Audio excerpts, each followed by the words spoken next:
আসসালামু আলাইকুম। Offer offer offer, জান্নাতের অফার। হ্যাঁ, আপনি ঠিকই শুনেছেন। তা আর আপনি যদি চান তাহলে শুনুন এই ছোট্ট এক গল্প। জান্নাতের ভিতর এক যুবক হেঁটে বেড়াচ্ছে। শান্ত পরিবেশ, নূরের আলো, সবুজ বাগান, কোনো দুঃখ নেই। এক বৃদ্ধ জান্নাতবাসী এগিয়ে এসে জিজ্ঞেস করলো, তুমি তো আমার চেনা কেউ না, না বড় আলেম, না বড় কোনো মুজাহিদ, না দায়ী, তাহলে কিভাবে তুমি এখানে? যুবক হেসে বলল, আমি জানি না আল্লাহ আমাকে কেন এত কিছু দিলেন, কিন্তু আমি জীবনে একটা কাজ নিয়মিত করতাম। প্রত্যেক ফরজ নামাজের পর আয়াতুল কুরসি পড়তাম। একবার আমি রাসূল সাল্লাল্লাহু আলাইহি ওয়াসাল্লামের হাদিস শুনেছিলাম।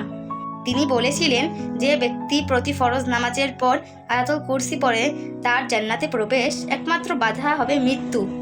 আমি শুধু সেটাই করতাম। ভাই বোন, আজ থেকেই শুরু করুন। প্রত্যেক ফরজ নামাজের পর আয়াতুল কুরসি একটা ছোট আমল, কিন্তু জান্নাতের চাবি হতে পারে। আপনি যদি চান এই দাওয়া অন্যরাও জানুক, তাহলে এই ভিডিওটা শেয়ার হতে পারে কারো জীবনের আপনি পরিবর্তনে কারণ হয়ে যাবেন।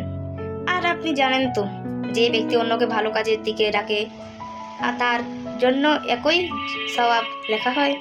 ভিডিওটি লাইক দিয়ে কমেন্টে আমিন লিখে এবং শেয়ার করে এই দাওয়াত অংশ হন। একটা আয়াতুল কুরসি আর হয়তো আপনিও জান্নাতের পথে। আর কারণ ইউটিউব চ্যানেলের সাথে থাকুন। পরের ভিডিওতে আসছে আরও জান্নাতের চাবিগুলো ইনশাআল্লাহ। আসসালামু আলাইকুম।